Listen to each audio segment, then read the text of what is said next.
And this is the Delvers LLC Obligations Incurred stream.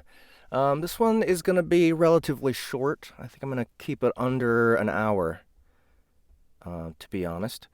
But it is going to be fun because we get to revisit Delvers LLC. That was one of my favorite books to narrate so far.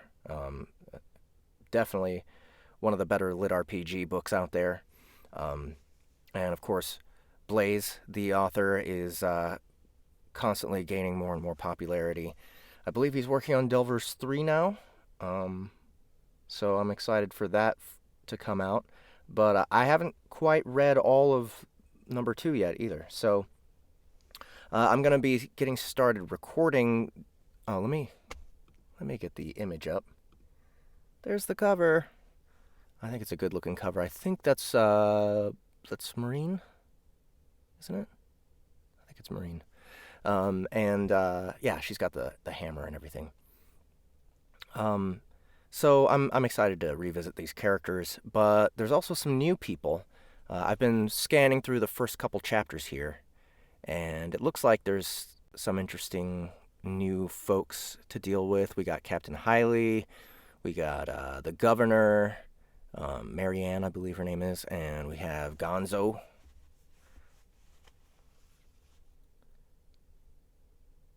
Yeah, Sin says probably, though I didn't envision her looking like that. I thought maybe she'd be darker. She'd be like more African looking, you know. But okay. I was wrong.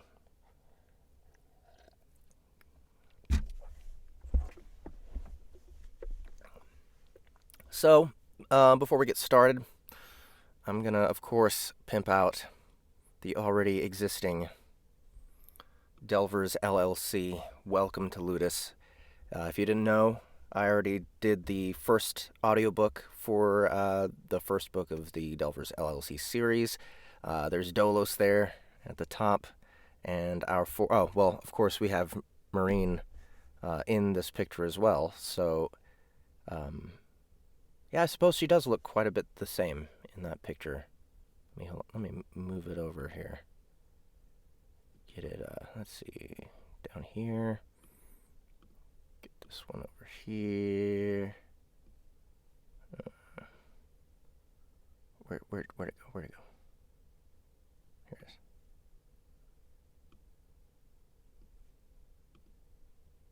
There we go. Yeah, pretty close. Pretty close to the same.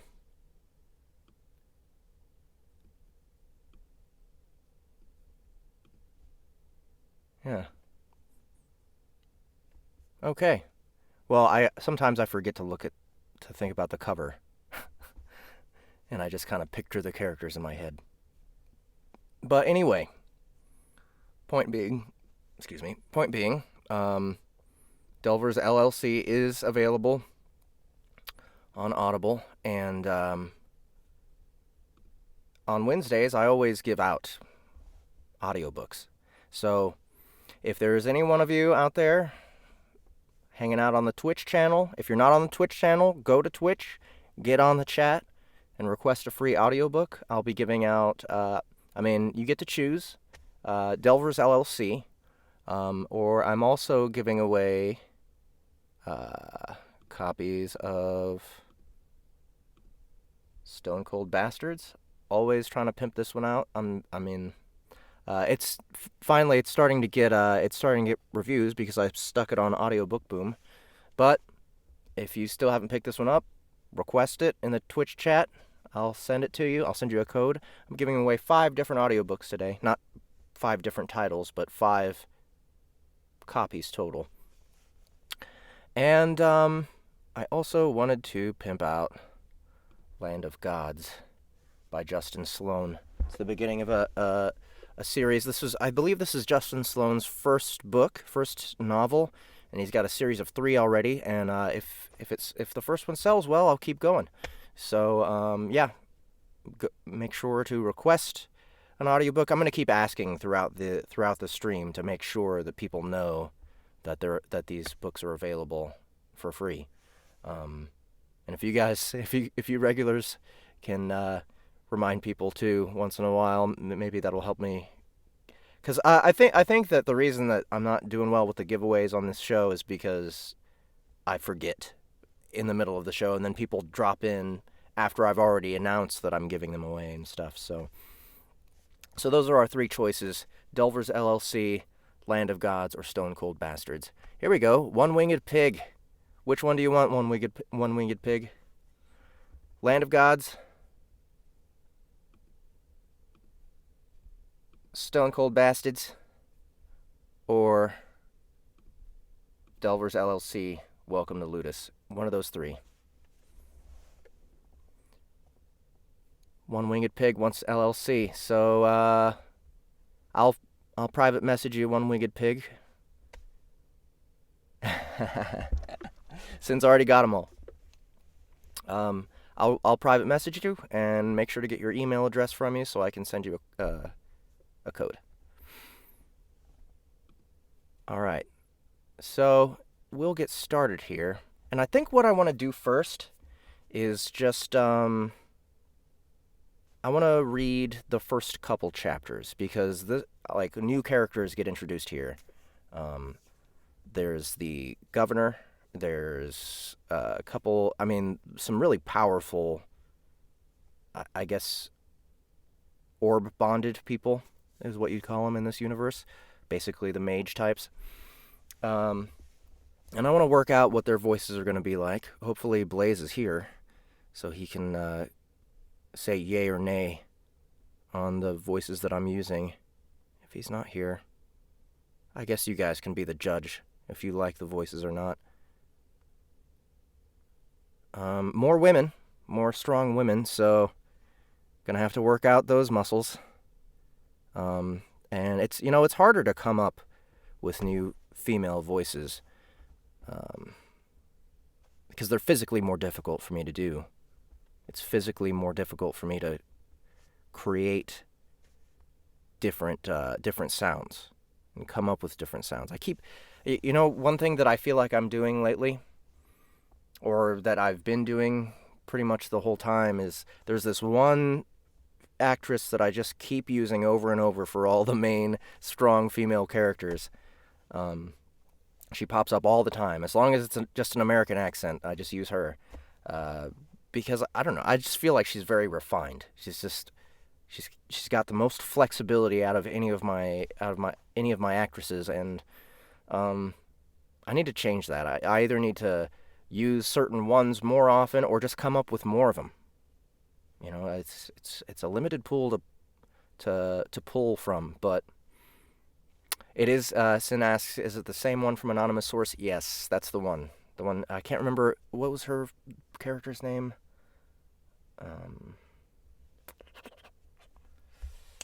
Can't remember her name, but yeah, she's the one. There's when you need a woman with presence, who's strong and willful, but you still want her to sound feminine and be sweet sometimes, have that gentle edge to her.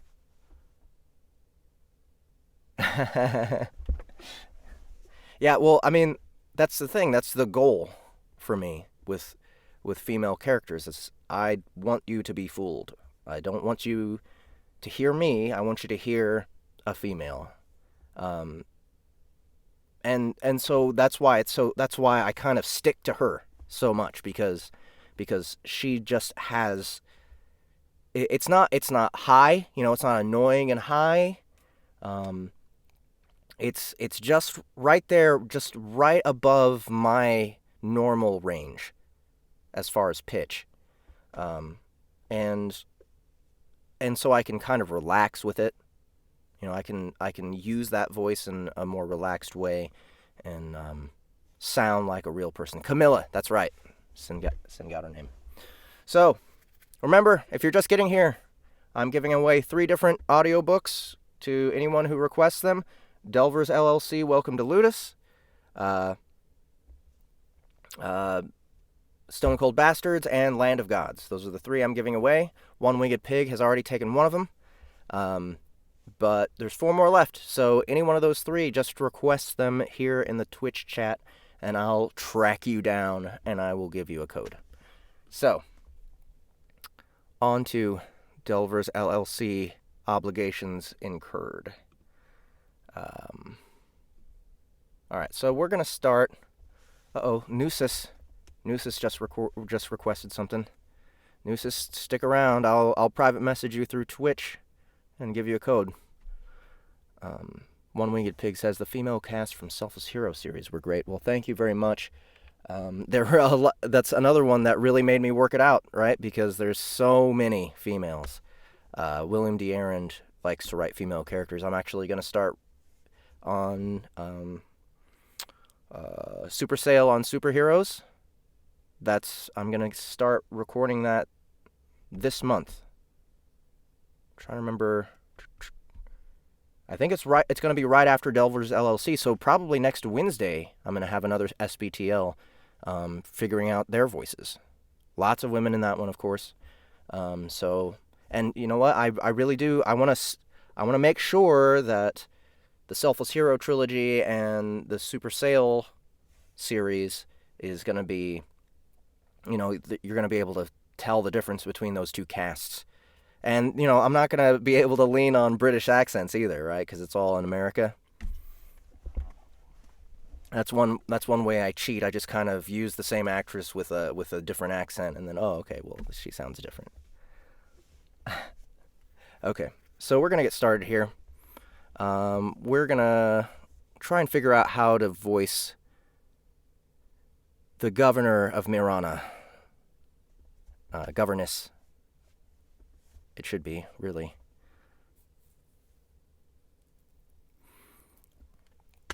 So I'm not gonna start at the very beginning of the chapter. I'm just gonna start kind of right where we get introduced to the governor. Okay. Jason decided the governor looked like an irritated librarian with a big, solid stick within arm's reach. The thought didn't help his nerves. Without looking up, the governor said, "Right on time." Okay, that's a little right on time. I appreciate that, especially since nobody in this godforsaken place has wristwatches. Do you know how hard it is to schedule anything around here when nobody ever knows what time it is? The 2 Mirana guards are Captain Hiley and Lieutenant Boone. Would that be Haley, maybe? Haili. Yes, KF Boom, you are just in time. I just started. Captain Haley or Hiley? The 2 Mirana guards are Captain Haley and Captain Boone. They have my full trust, and I believe one of you has met them already. Henry cleared his throat and waved. Nice to see you again. Lieutenant Boone nodded. Captain Haley continued to pick at her fingernails. Jason watched the scene with interest, especially with how Beziibi's mothers remained quiet and still. In Mohali culture, the guards were acting very rude. This behavior would not be tolerated at the Jaguar clan house. Jason was fascinated by how the Mohali women adapted to the situation. Of course, he realized Mohali merchant families would have to be skilled in multiple social settings, or they wouldn't have been so influential and successful.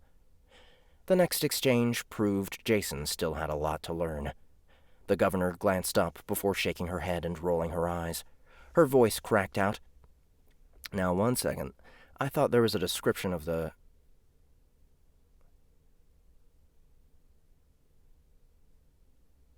Okay, let me start a little bit earlier, because there's some descriptions of the characters. Okay, so 2 people in cloaks were sitting on the vintage-looking Earth-style couch to one side. 2 Mirana guards in red uniforms stood at the far end of the room. One, a young Terran man, stood stiffly, eyes darting around. The other guard, an Ariva woman with dusky skin, seemed bored and picked at her fingernails. The last person in the room, a Terran woman with blonde hair in her late 30s, sat at the head of the table. She had sheaves of paperwork before her and muttered as she flipped through a document. She wore a white halter dress with embroidered red flowers. Her red lacquered fingernails tapped on the table as she read. Okay, so... Oh, wait. Still more. It didn't take Jason long to figure out the woman at the table was probably the governor of Mirana. She was thin, with pale skin, an upturned nose, low cheekbones, freckles, and a well-defined chin. Her hair was gathered in a bun on top of her head, with 2 thin bronze knives stuck through to keep it in place. An ornate staff leaned against the wall. The fact it was white and decorated with flowers made its owner somewhat obvious. Okay, so... I don't know. I think the voice I was using is a little too old-sounding? A little too... what's the word? I don't know. It sounds like maybe... from the description, maybe she needs to be just a little softer tone.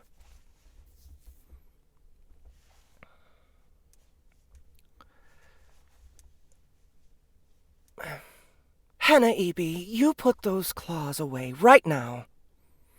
Not quite powerful enough. Hannah Eby,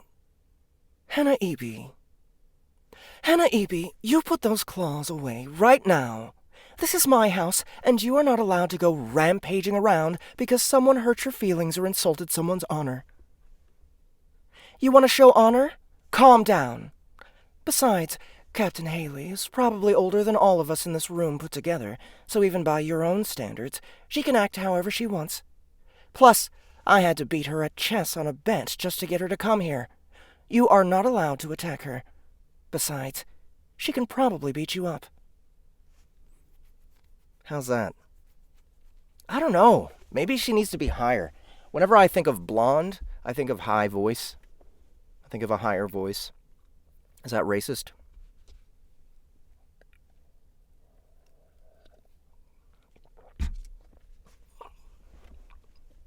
Let me try something higher. Higher and faster, right? Like that one voice I was just using, I can't use it very fast because it takes a lot of breath. Hair colorist, yeah. Yeah, I know, that's the problem. It's like I'm visualizing a blonde woman, so she should, and relatively young, right? Like 30? Or at least she looks 30. Her body's like 30. You there, boy. Jason, right? Close your mouth or you might catch flies. You just come from Earth? The U.S.? How much does gas cost now? Actually, never mind. I don't want to know. You know, when that charlatan Dolos abducts new people, it actually makes being stuck on Ludus worse. Every time I hear about home, it's like I just got trapped here all over again. But you know the worst part?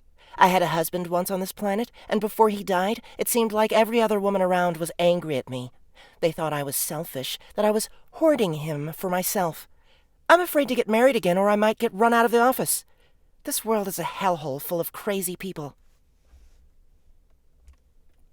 How did that go?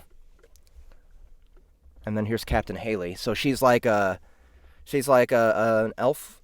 An elf. That sounds younger than 30 to you? Captain Haley, okay, so she's like she looks 30. She looks 30. She's older because she's orb bonded, so she's like got the extended life. Okay, so Captain Haley, so she's like a darker skinned elf. I can't remember what they're called.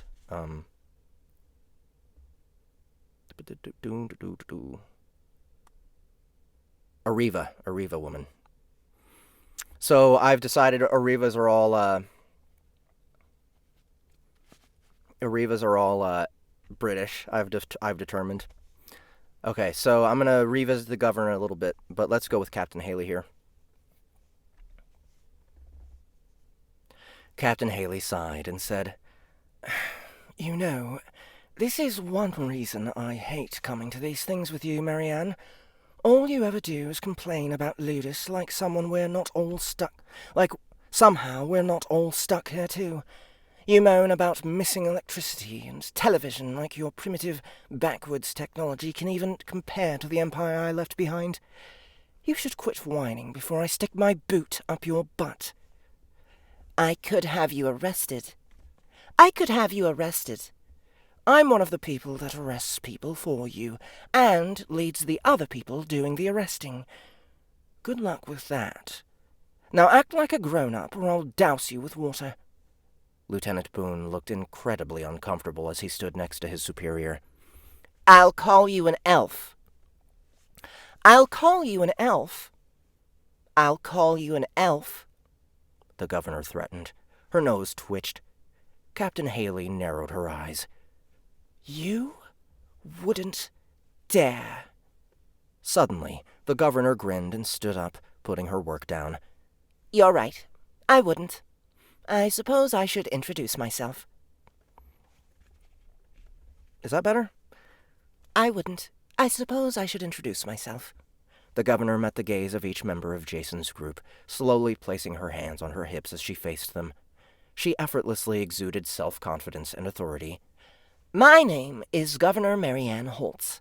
For now, you may refer to me as Governor Holtz or Madam. I have been the governor, the ruler of Marana, for over 10 years local time. I came to Ludus in my mid-30s in 1965. I was an art teacher. Now I've probably killed more people than the Boston Strangler. You probably noticed I'm looking pretty damn good for an old lady. Well, that's because I'm an orb bonded. True, I'm not wearing a mask like the rest of you.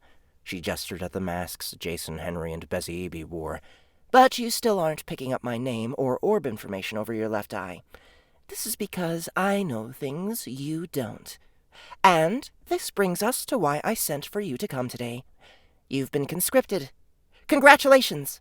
You just joined the Tolstay Intelligence Agency.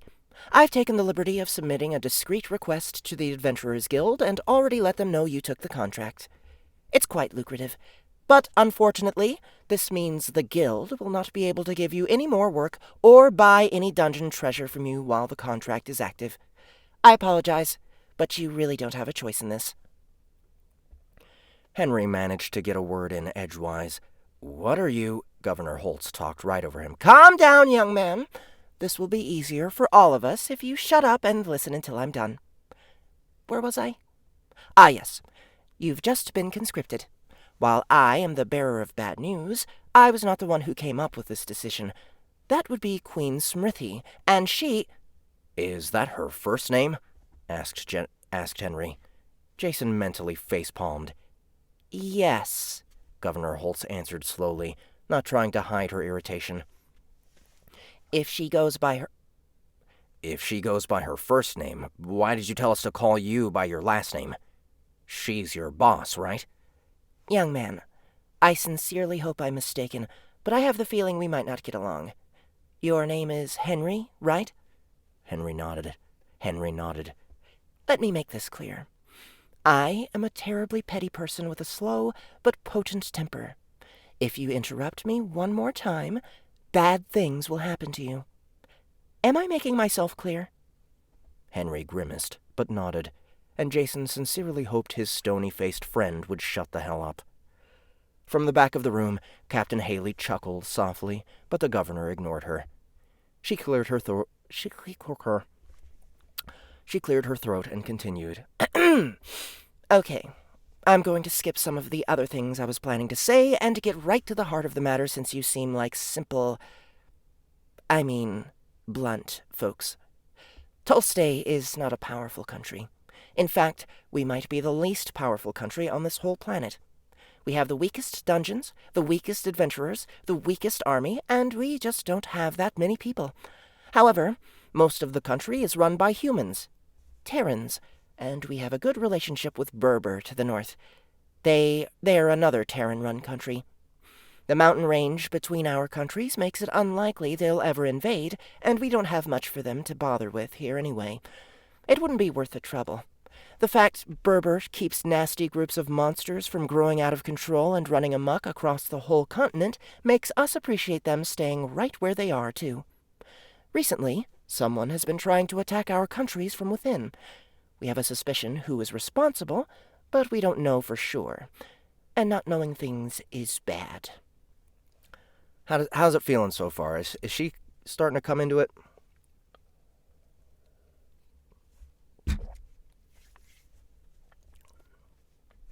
By the way, anyone just tuning in, I am giving away audiobooks. I've given away 2 already, to One Winged Pig and to Gnosis.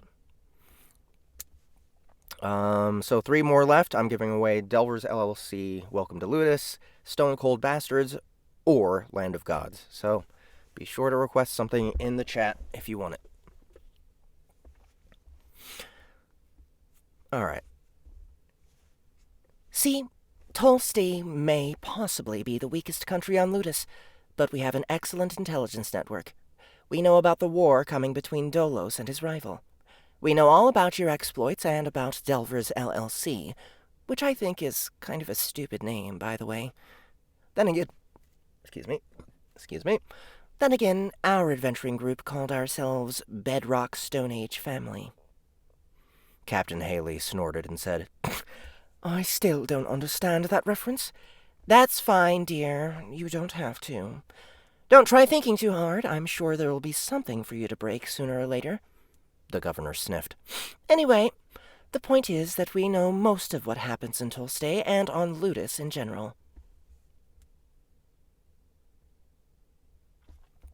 Sin says I can take her more seriously than the higher-pitched version. I just want to call her a Nina Fresa. I don't know what that means. Don't say things I don't understand, son.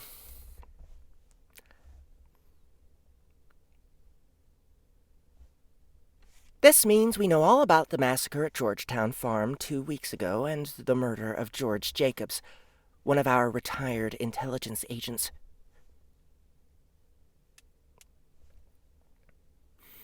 Jason was shocked. George had been a spy? If that was the case, what had he been doing out in the middle of nowhere when they'd met him? Then again, the revelation explained the man's uncommon knack for learning languages and writing everything down. Maureen had all of George's old books. Maybe they could find some more clues about the man's past life in them later on. Governor Holtz rolled her eyes.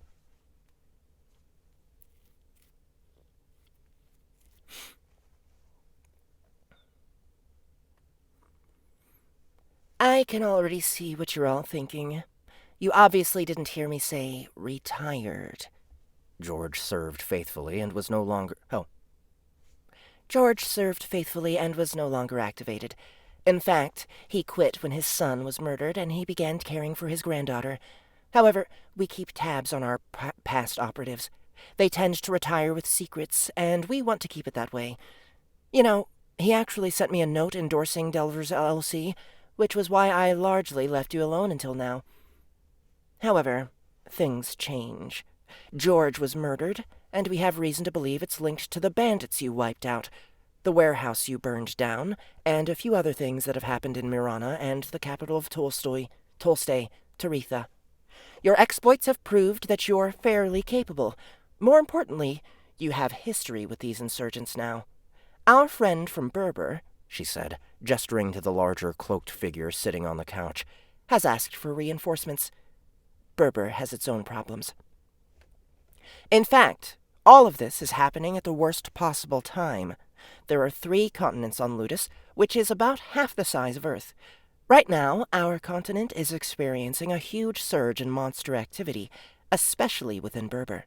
Another continent is at war, and the third and most dangerous continent we barely hear anything from. Now we have a war of the gods in a few years to prepare for, and on top of all that, we have this new problem. See, at first glance, all the assassination attempts, organized crime, manufacturing of gunpowder, all these things seemed like ham-handed attempts by a country across the ocean to weaken us. However, we may have bigger problems on our hands. Some of our best people have been gathering information on the insurgents for a while. Quite a few of them have disappeared. However, we learned something disturbing recently. Some of the people they'd been tracking were holding dark religious ceremonies. some even involving human sacrifice.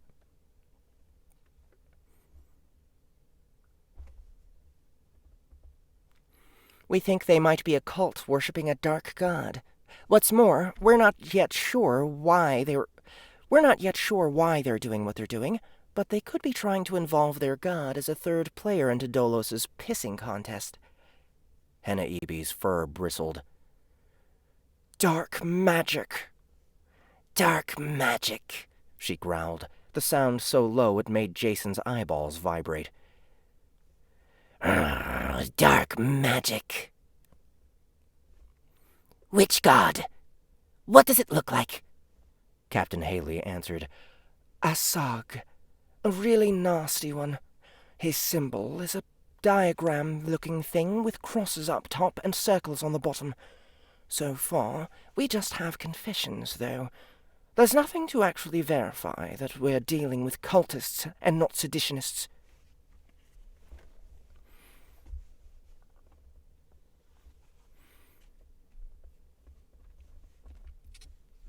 Captain Haley is correct, Governor Holt said, nodding. But a Sog's symbol was drawn on the wall of George's house in blood. We still don't have anything to tie the Georgetown massacre to any of the other occurrences, but the symbol showing up at all is concerning.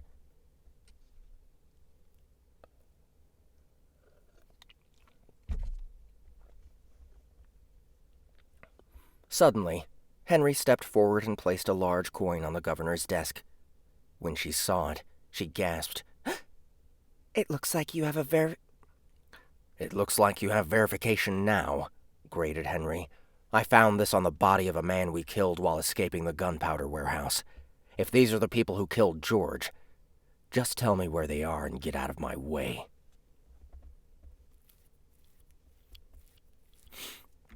Oh, now Kay's being racist in here. You guys? How dare you? Alright, so that's the end of chapter 1. So we're going to meet some new people here. By the way, anyone who's just tuning in, if you're watching on Facebook or YouTube, you should rush on over to the Twitch channel instead and comment in the chat. Tell me if you want a free audiobook, Stone Cold Bastards, or Delver's LLC, Welcome to Ludus, or Land of Gods. Those are the 3 audiobooks I'm giving away today. So 2 of them have already been claimed. We have 3 more left. So hurry up and come out and follow, and then say something in the chat, request something, and I'll give you a code. So Jason wasn't quite as surprised as the others when Henry stepped forward with the coin. He'd known Henry still had it, and he'd recognized the mark on the wall in George's house after all that carnage was removed. However, he was curious what the governor would say.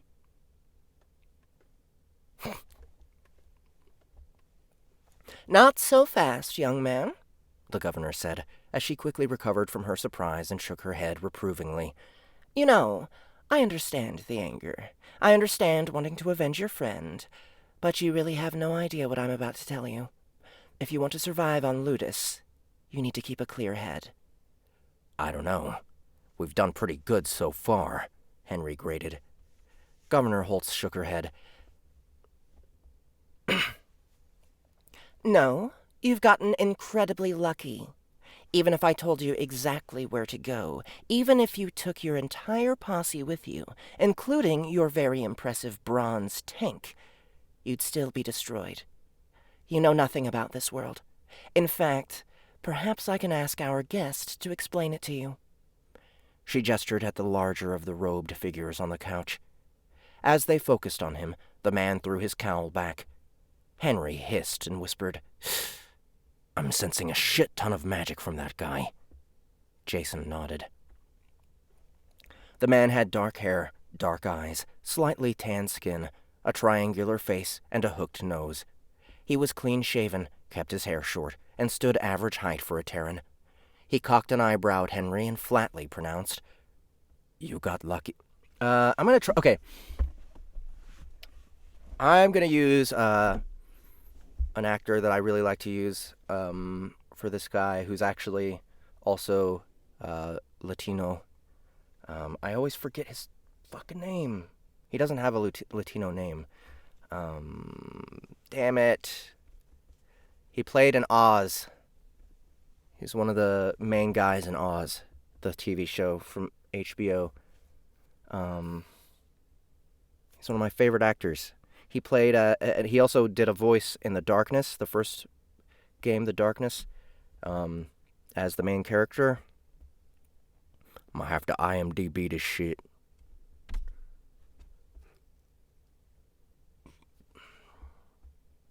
I actually used the same actor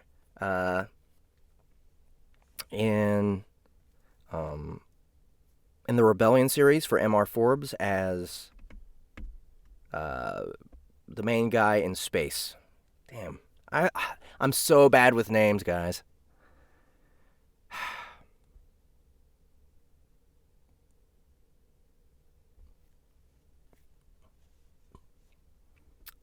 His name's on the tip of my tongue.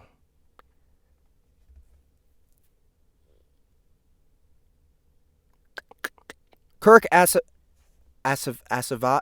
Okay, so it is a, I think it's a Latin name. Acevedo. Kirk Acevedo. I'm gonna use him. I can't remember the character's name though. That was in the Rebellion series. Gabriel. Yep. Guy from Fringe? Is he from Fringe? You got lucky. Then he shrugged. The governor rolled her eyes. Can you please elaborate, Gonzo? Maybe introduce yourself. Even speculate on this coin Henry showed us. You were the one that delivered this request from your country in the first place. All right, no problem. My name is Ryan Gonzalez, but everyone calls me Gonzo. I'm originally from Earth, and I came to Ludus about 10 years ago. My background on Earth is as a U.S. Air Force med lab tech. After I got out of the military, I was a sheriff for a few years until I found myself on Ludus. Now I'm a Berber intelligence officer. You're going to be working with me and traveling to Berber, the country to the north. Jason wasn't sure what to think at this point. The conversation wasn't going as he'd expected. What did he just say? Gonzo gestured at the other person on the couch. This is my apprentice, Vitalia. The smaller, cloaked figure threw her hood back to reveal a pretty redhead girl in her late teens or early 20s. Blah, blah. Jason mentally shook his head. No, this was Ludus, so she could have been any age. He had a feeling he was correct, though. He also had a feeling she was an orb-bonded or a mage, too.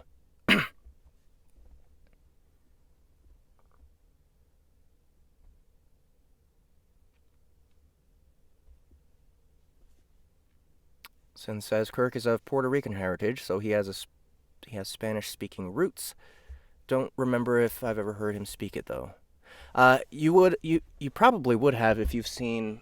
Oh my god. The stool is not comfortable. You probably would have heard him speak Spanish in Oz. I can't remember exactly, but he did play to that... He did play, I don't know if he was Puerto Rican or Mexican or whatever, in the show. But I'm pretty sure he, at some point, probably spoke Spanish. Oh, you've never seen Oz? You should see it. It's awesome. It's such an old TV show. It's in 4:3 aspect ratio, which is funny to me. I don't know why. But it's like HBO's first actual show, actual TV show, and I think there's like 6 seasons. Super good.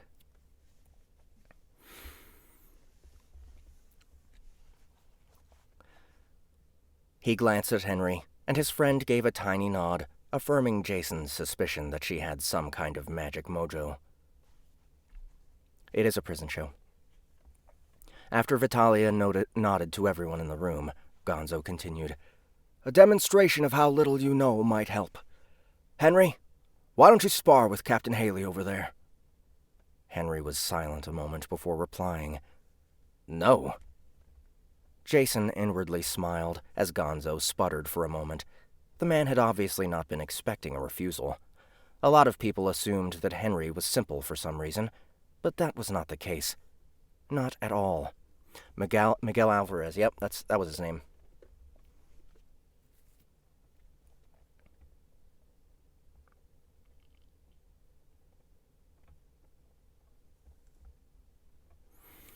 "Why not?" Henry's answer was delivered evenly. "Because I'm not a fucking idiot? You wouldn't be telling me to fight her if you don't think she would beat me. This is obviously to prove a point, especially since she's so cute and tiny. What's more, I caught the governor saying the captain is older than all of us, and I'm automatically wary of anyone the leader of this entire city seems to respect. Last but not least, if something went wrong and you misjudged her ability to beat me, this is a tiny room. I don't want to sling magic around near so many people, especially people I definitely don't want to piss off." Captain Haley laughed, the sound like bells falling on concrete. Okay, I'm a little bit confused because I thought he said...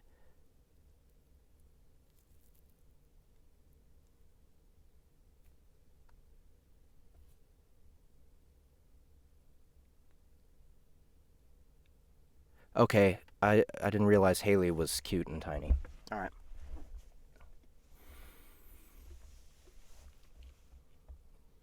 Captain Haley laughed, the sound like bells falling on concrete. Alright, let me try that.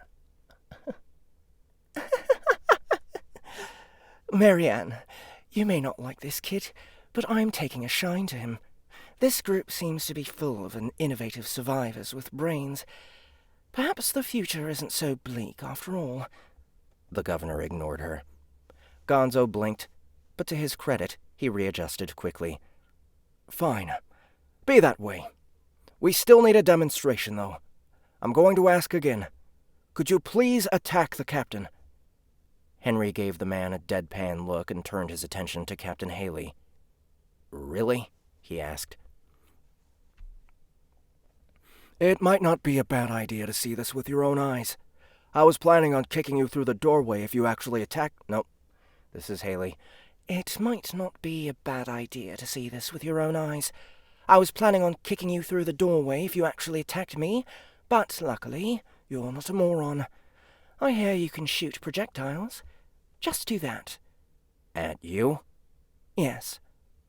"Fine." Jason's raw nerves grew more frayed as Henry unslung his rifle from his shoulder.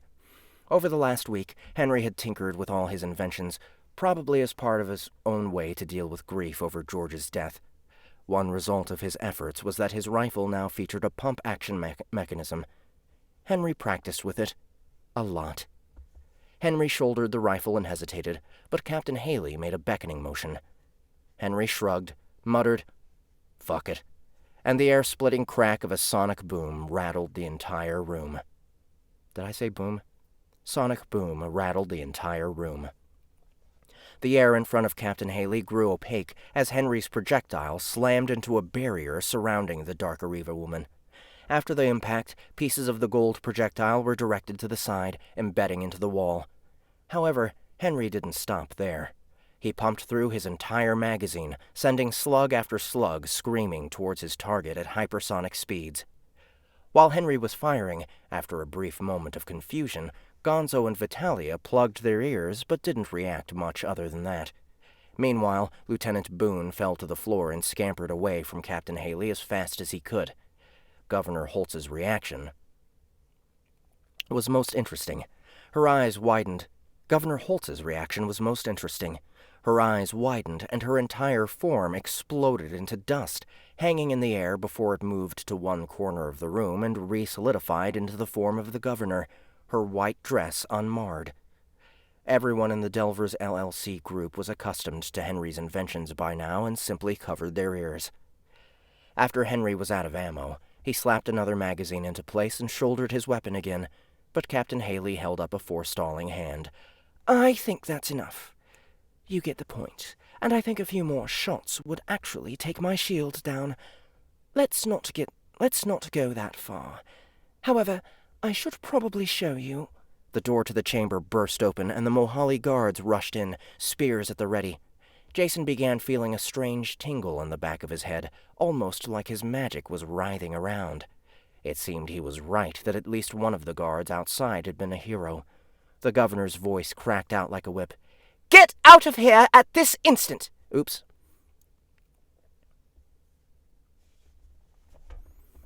Oh, there we go. KF Boom asked for one. I think everyone's... Didn't everyone... Everyone just wants Delvers, right?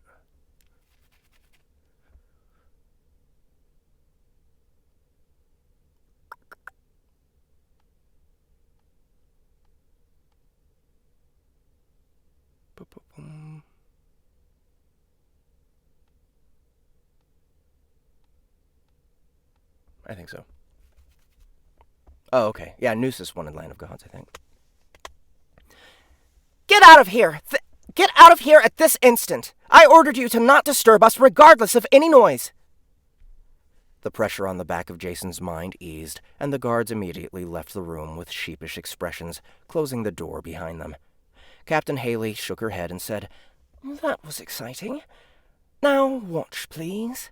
She held her wrist up, and several small beads detached from a bracelet hung in the air for a second, then zipped forward, embedding into the stone wall to one side of the room. After that, she drew her sword and cut in one smooth motion, the blade generating a thin wave of air that rushed forward to cut the wall over 20 feet away. "I think you get the point now." Henry nodded, and Jason was fascinated.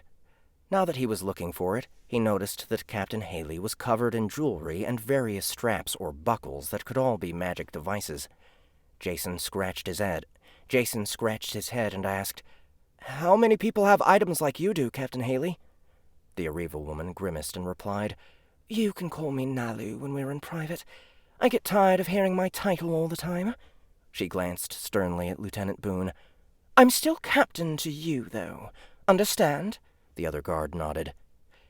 Captain Haley continued, "Fewer people than you might think own—" Okay, so I think we need to move on, actually. It's 7:47.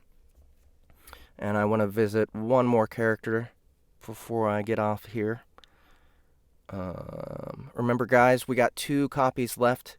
2 more audiobooks I'm giving away. So if you're watching on Facebook or if you're watching on YouTube, come to the Twitch channel. Follow Sound Booth Theater, and then tell us in the chat that you want a free audiobook. Land of Gods, Stone Cold Bastards, or of course Delvers LLC. Welcome to Ludus. We haven't heard Vitalia talk yet.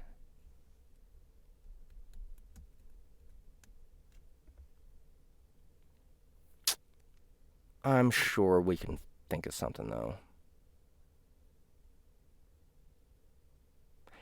You can get 2 if no one else claims the other 2.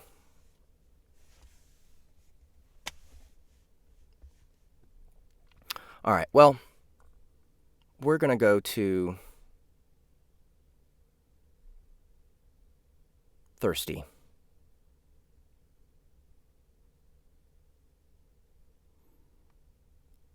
I don't know if you guys have read.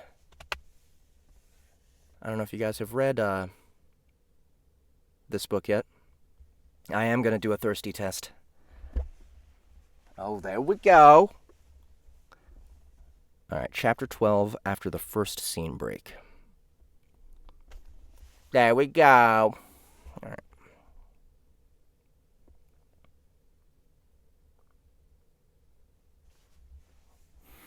Culture Club.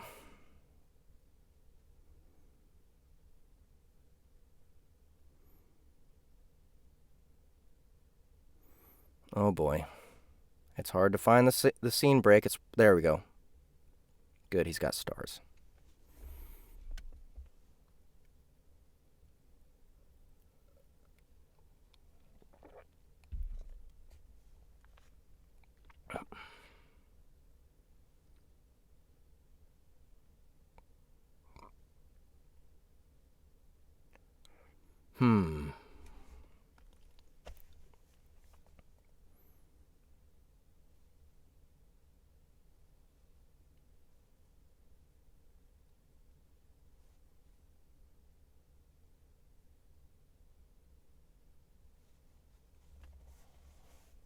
Okay. Here we go. We're going to try out Thirsty. Jason marveled at how much Thirsty Jaja's appearance had changed. Before, he'd been a drag queen with long hair, distinct makeup, and glamorous fashion. Now he was a tall, dark-skinned man with short hair and big, calm eyes. The long hair had apparently been a wig. Thirsty wore dark-colored skinny jeans. Where'd he get those? Yellow sneakers, a cream-colored t-shirt, and a yellow handkerchief around his neck. The t-shirt had a recognizable half-white, half-red ball and the text, "Balling," underneath. He wasn't in drag anymore, but Jason thought Thirsty might still have been wearing light makeup. Maybe mascara. Excuse me. Jason didn't know what to say, and he felt awkward as Beziebe stared at Thirsty, while Thirsty stared right back at the Jaguar clan heir. Neither the tall man nor the boy seemed upset, but Jason felt like they were playing a game to see which of them would make Jason more uncomfortable. And they were both winning. He wanted to fill the silence somehow, or he was going to just teleport away on nerves. He said, "So, you had another outfit, huh?" Thirsty answered. Yes, I always keep a change of clothes in case I end up crashing somewhere after a show. It's a lucky thing, too, since I sure as hell wouldn't want to be walking around a freaky wilderness in heels. I'm really not enjoying this new change in life. I think I liked puberty more than this. I'm used to being the freakiest thing around, honey. This is not my scene." Jason wasn't sure how to respond to that. The little group started heading back to camp. After a brief silence, Jason asked, "So your name is Deshawn, right?" Thirsty abruptly stopped, and Jason came to a halt too. After a few breaths, Thirsty began walking again. Look, I know you're all elves or wizards or whatever the fuck, and I've accepted that. However, I am not cool with you reading my mind. Get out of my head. Stop that shit. Bzz. "Wait, what?" Jason stammered. No, I didn't... Also, you do know that there's a little cat-looking boy here with us, right? He's kinda cute in a weird, freaky way. I'm not just imagining him, am I? Every time I think he's real, I notice again how well-dressed he is and how adorable he looks. There is no way any kid, human or otherwise, can exist on this ratchet-ass world and still have fashion sense that good. I'll admit, I've done acid before exactly once in my life, but the last 24 hours have that experience beat hands down. Still, I gotta admit that I want to ask this figment of my imagination who his tailor is. That is one fierce-ass outfit." Beziebe rolled his eyes and said, "Everyone can see your name. You are orb-bonded." Thirsty missed a step. "The little animal boy just talked! Did you see the little bastard talk? Do you think he'd tell me where he got that vest? Also, is his hand covered in metal? It's very Michael of him. You should tell him that if he's real." Beziebe sighed and muttered, "Terrans. Terrans."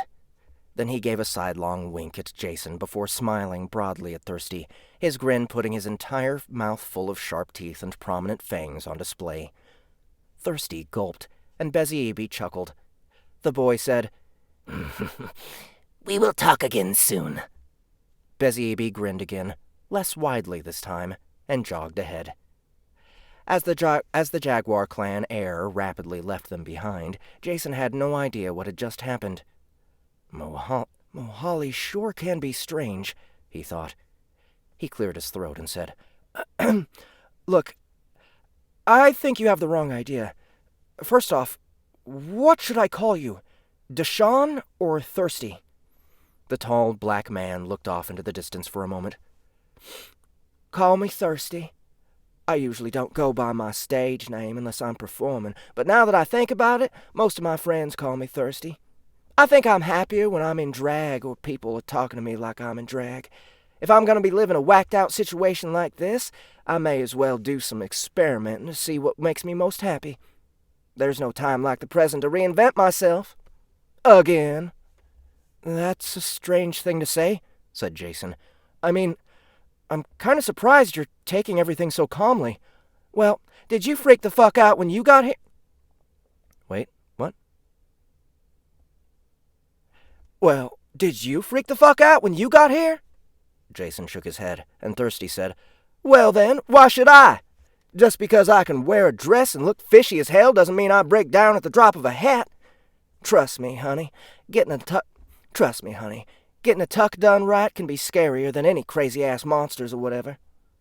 Have you actually seen a monster yet? Touché. Anyway, we all saw what happened with the pretty Latina girl this morning. Losing my mind or flipping out won't help me or anyone else at all. I haven't had the most awesome life so far, but it's made me tough. I don't plan to give up. I'm too fabulous for that. Way too goddamn sexy. Jason nodded thoughtfully.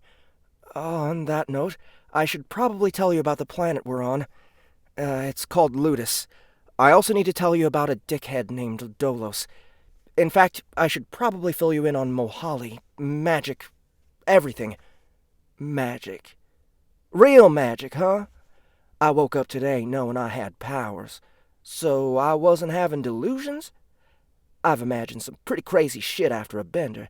Once I thought I was a love child of Adele and Beyoncé. It was the best night of my life until the hangover and reality both beat the shit out of me. Nope, no delusion, Jason chuckled softly. You're orb bonded, which means you're going to live a very, very long time and you have magic powers now. However, people are going to want to kill you for it, though. What? Baby, you did not just say what I think you did. Tell me you didn't. Like I said, I have a lot to fill you in on. We're going to have to decide what to do about weapons and armor for you, too. Look, honey, I'm a lover, not a fighter, Jason grimly said. That's what I used to think about myself, too. Trust me, this world will change you. I don't know. How's everybody feel about Thirsty so far? I don't know, is his voice just not deep enough, maybe?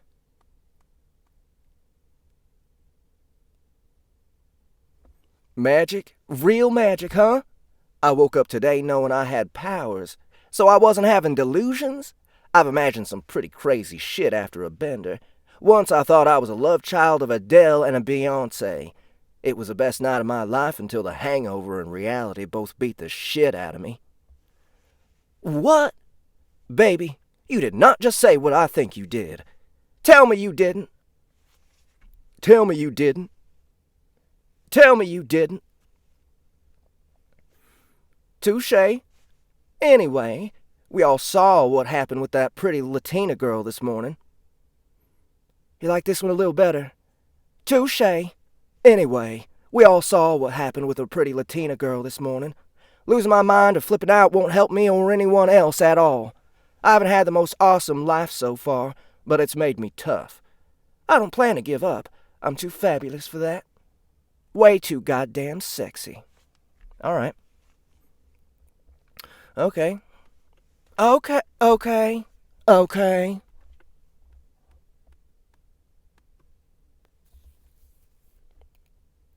Let's do just a little bit more. Looks like we got A and Thirsty in the same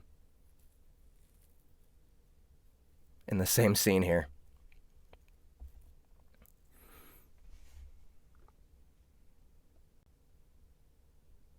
Yes, he is. Noosus didn't know. He yeah. Yes, he is.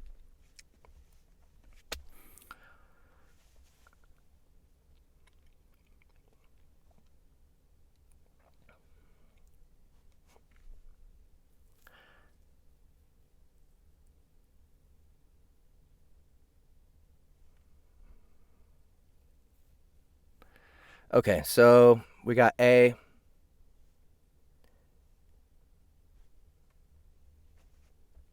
We got A and Thirsty talking to each other in the same scene. This is going to be funny.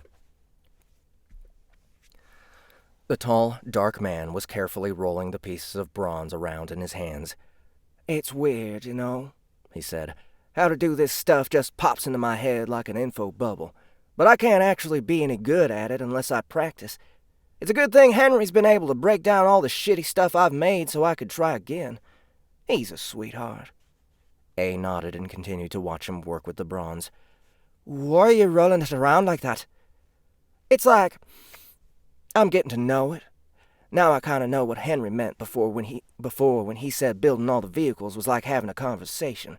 Like, I have an idea of what I want to do, and the more I play with the material, the more clearly I see the picture in my head of how to make it happen. So, what are you making now? Well, everyone keeps telling me I need to have weapons and gear. If I gotta be stuck on this lame-ass planet, I can at least make my gear look fabulous. I don't have any cute dresses right now, and I don't want a chance messing up the only formal dress I have, but I can still work on accessories. I'm gonna be serving up some hardcore magic warrior girl real... Oh, what the fuck? I'm gonna be serving up some hardcore magic warrior girl realness. Believe it. Yes, sirree. A had no idea what any of that meant and wondered if he was misunderstanding Thirsty's English.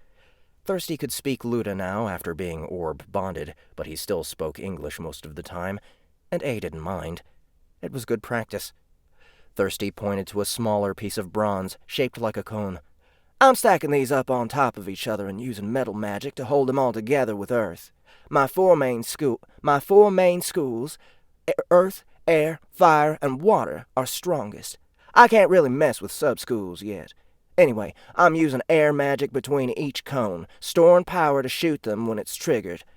Aiming is kinda hard, though.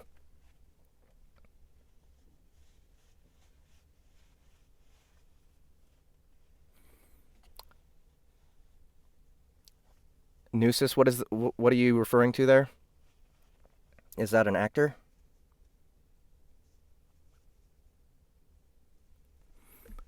Did Henry help you with it? Yes, sirree. He also taught me about magic.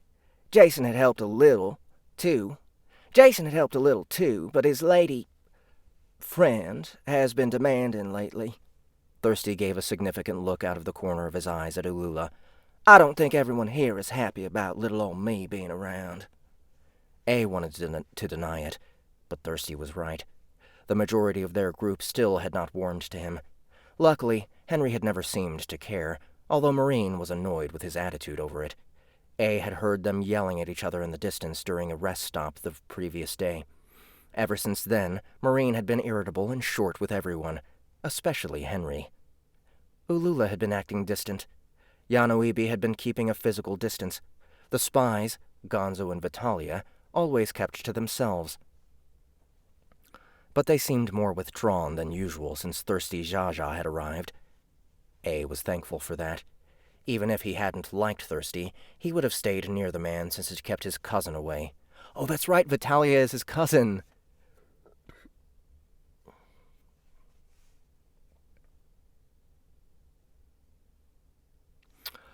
Oh, was he the guy, I don't know, spoilers for Doctor Strange. Was he the guy that, like, he's gonna be the bad guy next time? Like, he was the guy, was he the guy who was like, this is the Wi-Fi password?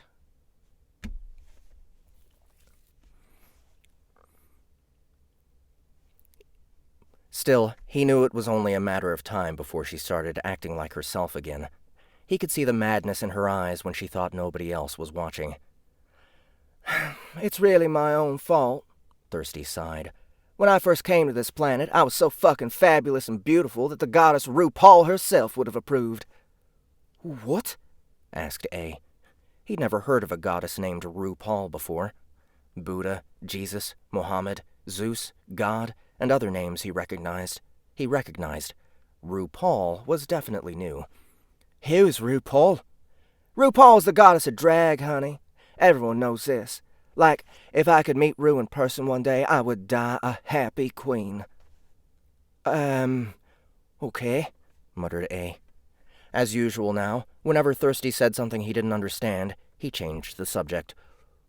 Okay, so I know what the rod is now, and most other things you've worked on before got melted down again.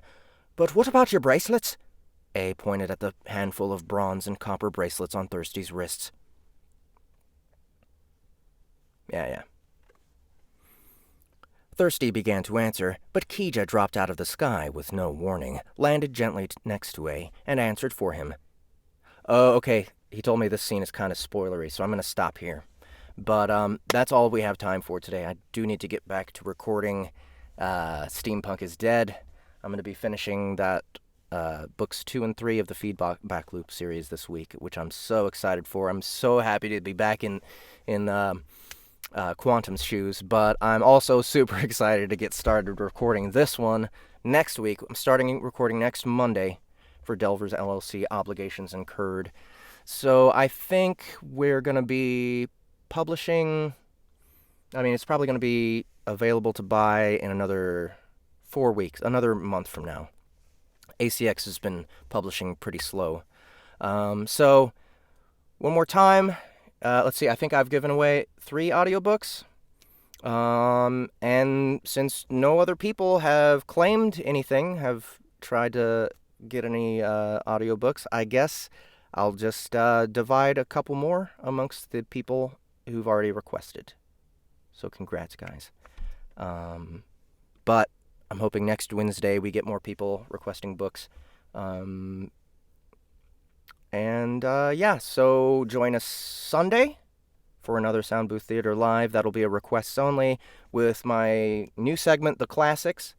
I'm not sure what I'm going to do for this one. I'm probably going to find one of the requests that I've already gotten. Then maybe some Chuck Tingle for Cringe Theater. Chuck Tingle, maybe. Yes. So thanks, guys, for hanging out with me.